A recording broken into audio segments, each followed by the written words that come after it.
How's it going, everybody? It's boy Pixelated Pat, and I welcome you back to another episode of our Pokemon Gaia Nuzlocke. Today on the agenda, we have a hot day with Successor Bell, but first we gotta get through 5 tough trainers. Gotta say though, I absolutely love getting thrown into gauntlets like this because they always tend to bring out my best. And speaking of my best, I'm sure you have noticed by now, we have a few evolutions on the team between Roselia and Zebstrika. When they evolved during the last grinding session, I just knew I had to bring them along for this absolute gauntlet. And I was beyond pumped to take on this section of the game too. After Roselia learned Toxic Spice, I just knew I had to bring him along. If you've been following me for a while on Instagram, then you know how much I absolutely love inflicting damage and poison, and the fact that I have such a solid hazard now is making me as excited as ever to see what the rest of the game has to offer. It's not the only hazard I have now either. I recently got the TM for Stealth Rock, and I am excited by the opportunity to put it to work. In general, I'm just super excited to show you all the awesome battles I experience in this tower. I definitely got a rush out of some of the situations I experienced here, and the fact that we got to take on our first Mega Pokemon of the run was the icing on the cake. But before we get to that though, we gotta get through these 5 Mono-type trainers. Between the fact that this tower uses the Indigo Plateau OST and an army of powerful Pokemon trainers, Zabulo Tower could easily be considered its own Pokemon gym with the intensity that the battles in this tower bring. One thing's for sure though, I'm glad I was able to gain access to the freshwater in Windmist City. Thanks to how cheap they are, I was able to stack up 50 in total, which gives me a grand total of 2,500 HP to heal my Pokemon with. Now I can head into battles with a lot more confidence since I won't have to worry about running out of potions. And even if I have to travel halfway across the region the next time I run low, I will make that trek because it is always worth it with the utility that freshwater provides. Anyways, I definitely got myself into a hairy situation right there when that Skittle almost knocked out Magna, taking her down to 20 HP, which forces me to have to switch out against this Jumpluff, and I feel kind of shameful the fact that I had to switch out my Fire-type starter against a Grass-type Pokemon trainer, but hey, things happen in a Nuzlocke, and I feel like I responded to the situation well, especially thanks to Elisa, who has access to the move Flame Charge, so it's not like we were completely down the creek without a paddle. And after a couple more flame charges, we were able to take down the grass-type Pokemon expert at Zabulo Tower. And I gotta say, the fact that I was already getting pressed 2 trainers in, it definitely made me a little bit worried. It made me start to sweat a little bit. But that's honestly what I love most in a Nuzlocke, when I get put into situations like this where I actually have to think, where I'm not just button mashing away. And Zabulo Tower delivered in that in spades. And now that we're facing the Fire-type trainer Zabulo Tower, I have to switch out my lead buddy immediately because it's just not worth the risk of losing Roselia just to set up Toxic Spikes, but luckily we're able to set up Stealth Rocks in its place.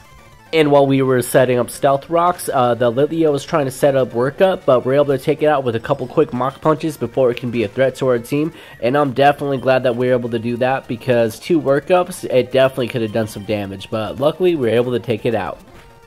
And this is where we hand the spotlight over our boy Riz the Azumarill, who was able to take out that Numel really quickly with 1 quick Aqua Tail, and Fletchinder automatically loses half of its health thanks to Stealth Rocks.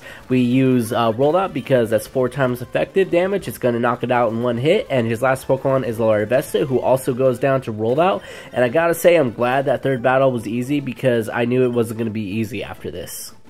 One thing's for sure though, up to this point, I was definitely proud of the way my team was performing because you can just feel the synergy that they have working together. That's something that I really love in a Nuzlocke whenever a team just starts to come together like this, and we are witnessing it firsthand. Now we're taking on the Water-type trainer Zabulo Tower, and I gotta say, this is where things get a little bit hairy in a way I was not expecting. It starts out innocently enough. He sends out a Barboach, so I set up Toxic Spike since I can obviously knock it out at any time. I use Giga Drain to get my health back, but then he sends out a freaking Mantine, so I have to switch out right away. So naturally I go with my first instinct of switching into Zebstrika, but he hits us with a Confuse Ray. So I have to switch out right away because on principle I do not keep Pokemon that are confused out. There's just way too much that can go wrong. And the way I answer to that is by using Rollout and just hoping that it doesn't use Confuse Ray again. And I got lucky in that regard, so it's able to hit 2 Rollouts to take out the Mantine. And Zebstrika learns a new move. I decided to go with Stomp over Thunder Wave because I already have the Thunder Wave TM, so I can reteach it at any time. But I gotta say though, this is the point in the battle where things definitely got a little bit hairy, and it's mostly thanks to my lack of knowledge on Basculin's stats. We're able to take out the first one with relative ease thanks to the fact that rollout was stacked to 3 and the toxic spikes took out that last sliver of health.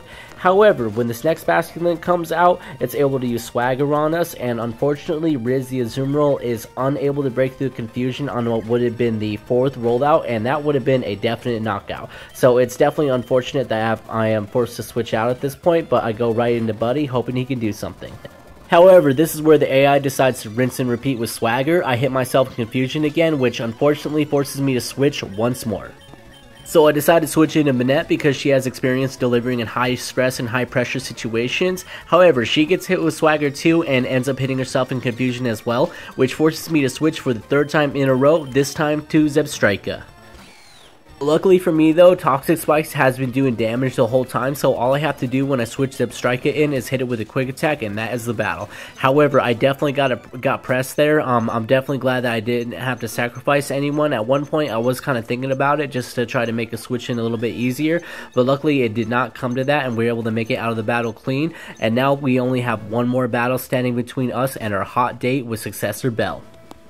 However, this next battle definitely had me nervous going into it because she is a Dragon type user, and outside of Snowbird, who is currently in the box, I do not have an answer for Dragon type Pokemon. So my best option was to use Toxic Spikes as always. I think that's going to be a popular strategy for me moving forward. And then after that, I decided to go into Magna to set up Stealth Rocks because I want to have every possible advantage that I can, especially for Pokemon that I don't have a super effective move to use against. However, unfortunately, Gumi gets a Toxic on me. So anyways, I decided to keep it out to see what it can do, but unfortunately this Gumi gets 2 Protects in a row, which stacks up the Toxic a little bit, but I'm able to hit that 3rd Shadow Claw, but after it hits that Dragon Breath and puts Magna down into the red, I have to switch out immediately into Shuppy, who has to take a Dragon Breath to the face, but luckily I did not get paralyzed. I hit Shadow Sneak the next turn to take Gumi out, and we're on to the next Pokemon.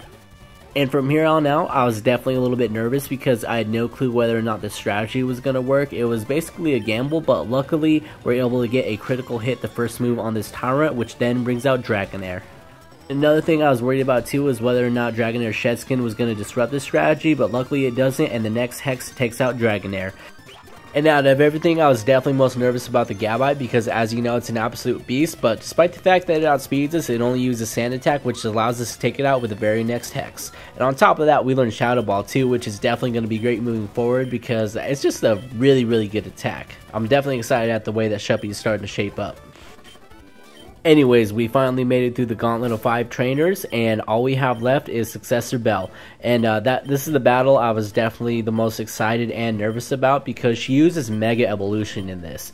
You're going to see it towards the end of the battle because she obviously just doesn't use it right away, but the whole battle is insane, I'm telling you. Like, I almost get wiped in this next one, so I'm pretty excited to show you guys how this one comes to be.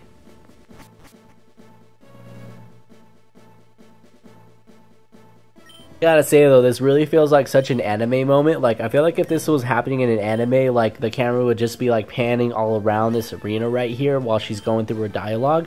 But anyways, I'm really excited to get to this battle because you can tell just by her aura that this is not going to be an easy one. And it was made all the harder by this huge mistake I made right at the beginning of the battle. I forgot that Heracross has access to the move Aerial Ace, and it almost takes out Buddy, but luckily I'm able to get the Toxic Spikes up. But I make the mistake of sending out Magno right into an Aerial Ace to the face, but luckily it's able to outspeed it and knock it out with a Blaze boosted Flame Wheel. And while I'm glad I was able to make it through that mistake without either of my Pokemon dying, it was a very unfortunate sequence due to how it basically took 2 Pokemon out of the battle right away, essentially making this a 4-on-4, but hey, I guess I had to get nerfed to make this a challenge. Anyways, after switching into Riz the Azumarill, we were able to take out the Sableye with Play Rough, which I'm glad I was finally able to use, but she responds by sending out a Manectric, and I gotta say she was doing an excellent job of dictating the pace of this battle. Your boy was sweating for sure. And afterwards, I finally decided it was time to give the Fawns a chance, but he takes a Thunderfang right to the face upon coming in.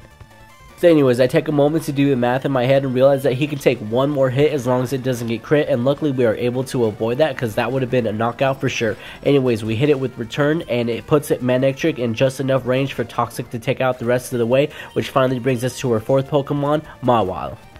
And I definitely had a tougher time against this Mawile too than I wanted to, because obviously I wasn't able to send out Magna. If I send her out right now, that would just be instant death, which obviously I want to avoid, especially with my starter. I don't even want to think about how devastated I would be if I lost my starter in a run, because I've managed to avoid that every run so far. Anyways, he uses a couple Fairy Winds, which takes him down to 69 HP. I decided I just don't want to risk it, especially because I didn't know if one more Rock Smash was enough to take down Mawile. So I sent out Shuppy, and that brings out her final Pokemon, Audino. So after Audino takes the poison from Toxic Spikes, she Mega Evolves right away.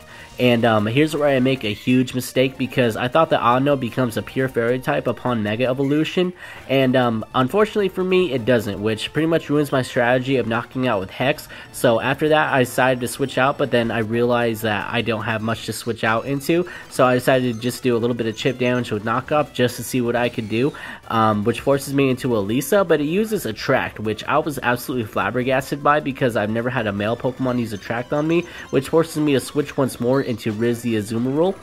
And from here on out, we were able to clean up this battle nicely. That last Rock Smash takes Audino down into the red, and instead of KOing it, I decided to be a little bit cheeky and switch out to Zebstrika, because I knew that Audino was going to faint the next turn anyways thanks to Toxic Spikes, and there's no way it could have taken out Zebstrika, which finally wins us this incredibly intense match against our hot date Belle.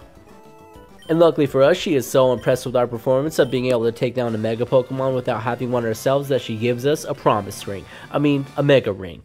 Wishful thinking aside, I'm really excited that we have access to Mega Evolution now, so long as we're able to find the proper evolutionary stone. I just caught a Swablu on this island, so I'm definitely excited at the thought of having a Mega Altaria later, but all good things will come with time. First we gotta find the stone in the first place. Anyways, we're just about getting to the end of the video, so I just wanted to take a moment to thank everybody who's been taking the time to check out the channel and the videos. It means a lot, more than you guys will ever know, and I cannot wait to bring you guys more awesome Pokemon battles. Don't forget to leave a like if you enjoyed the video. Every bit of support goes a long way, and I appreciate you guys as always, and I'll see you in the next one. Pixelated Pat, out.